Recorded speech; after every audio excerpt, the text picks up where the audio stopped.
ফরিদপুর জেলার সদরপুর উপজেলার উপজেলা হলরুমে পহেলা বৈশাখ উপলক্ষে উপজেলা নির্বাহী কর্মকর্তা জাকিয়া সুলতানার সভাপতিত্বে সাংস্কৃতিক অনুষ্ঠান অনুষ্ঠিত হয়েছে। নববর্ষ আমাদের জাতীয় জীবনে একটি গুরুত্বপূর্ণ উৎসবের দিন। নববর্ষ ঐতিহ্য হিসেবে পালিত হয়ে আসছে। সব দেশেই নববর্ষ উদযাপিত হয়। এটি একটি জাতীয় ঐতিহ্য যা আবহমান কাল থেকে চলে আসছে। নববর্ষ পুরাতনকে বিদায় দিয়ে নতুনকে বরণ করে নেয়ার দিন। গ্রামগঞ্জের সর্বোচ্চই নববর্ষ উদযাপিত হয়ে থাকে। অতীতের সমস্ত বেদনা ভুলে ওই দিন থেকে নতুন করে জীবন শুরু হয়। পহেলা বৈশাখে উৎসবের মধ্য দিয়েই দেশের জনগণের মধ্যে নতুন করে জাগ্রত হয় কর্মের প্রেরণা। মুঘল সম্রাট আকবর যেদিন সিংহাসনের আরোহণ করেন সেদিন থেকেই স্মরণীয় হয়ে রাখার জন্য বাংলা সনে উৎপত্তি হয়েছিল এই নববর্ষ।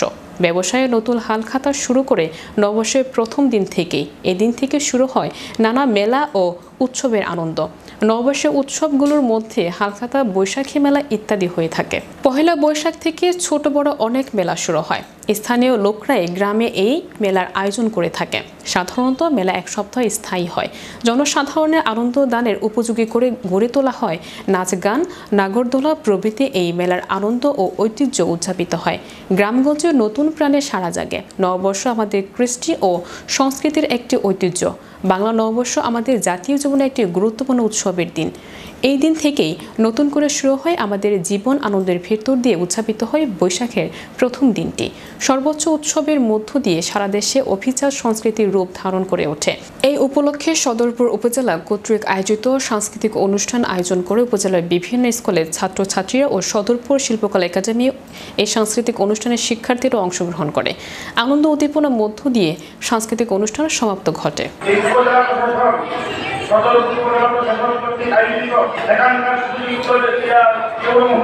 আজকের যে পয়লা বৈশাখ শুভ নববর্ষ 1436 শুভেচ্ছা।